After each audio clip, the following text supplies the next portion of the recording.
Well, happy December, everyone.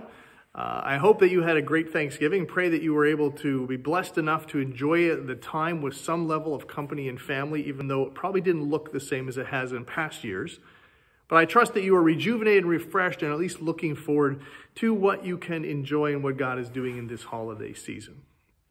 Well, my wife and I are now moved into our house. We had the benefit of a lot of help in getting ourselves unloaded, and now we're in the process of turning our house into a home, a process that I am sure will take some time. What I thought of, though, throughout this entire process was a principle that was illustrated by what happened here. We had so many people that offered to assist during our transition time, from offering their homes and places for us to sleep, to getting gifts, for getting flowers, a lot of cards, and all kinds of levels of support, not to mention the physical help of both loading and unloading a truck, that we are truly honored. And it reminded me of this principle that, if I was to state it quite simply, it's quite strategic for anybody or any organization or group that wants to achieve a mission. And the principle stated is simply this: we can do a lot by ourselves. We can do a lot more together. We can do a lot by ourselves with our own talents and our own abilities and our own passions. We can get a lot done, but we can get more done together. It's a principle actually that people have known for many thousands of years. The Romans actually conquered an entire world of the time under this principle, that they knew that they could fight together as a unit in a way that had not been done before, was much more effective and can actually conquer much larger groups of people than that. We've seen that militarily throughout history.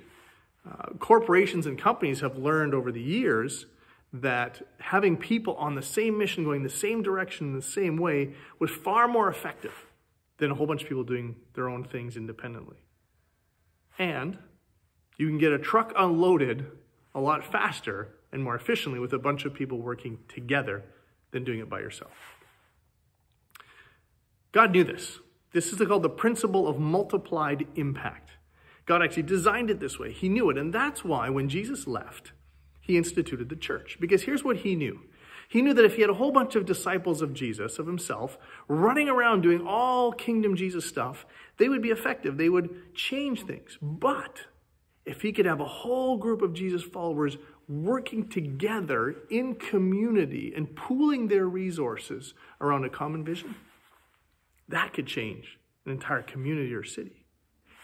And if a bunch of those churches pooled or worked around a common vision, it could change a world.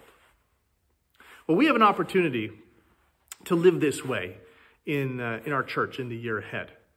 We have a chance to leverage our gifts and our talents and our resources, doing this more together to make a difference. Because as we emerge from 2020 into 2021, we're going to go back to a life with fewer restrictions. There's going to be chances for kingdom advancement that didn't exist before.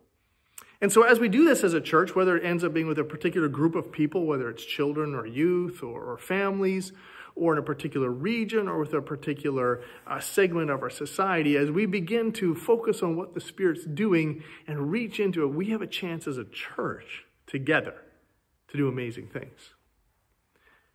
So here's my challenge to you. Now is not the time for complacency. Now is not the time to take a rest. Now is not the time to sit back and wait it out. Now is the time to get engaged. And so I want to be encouraging you. Seek God, pray. Ask him, what is it that you want me to do? How can I get off the sidelines? How can I work, not just more work, but where can I be engaged where your Holy Spirit is leading me to be engaged? The harvest is plentiful. Jesus said we're supposed to pray to the Lord of the harvest for more workers because the harvest is plentiful. There are so many places that are ready to receive the good news of the gospel, to see lives changed, and we get to be a part of that. All we have to do is ask, seek, and then get engaged. Because remember, in all this, in the year ahead, in the years ahead, we can do a lot by ourselves, but we can do a lot more together. Till next week. See you later.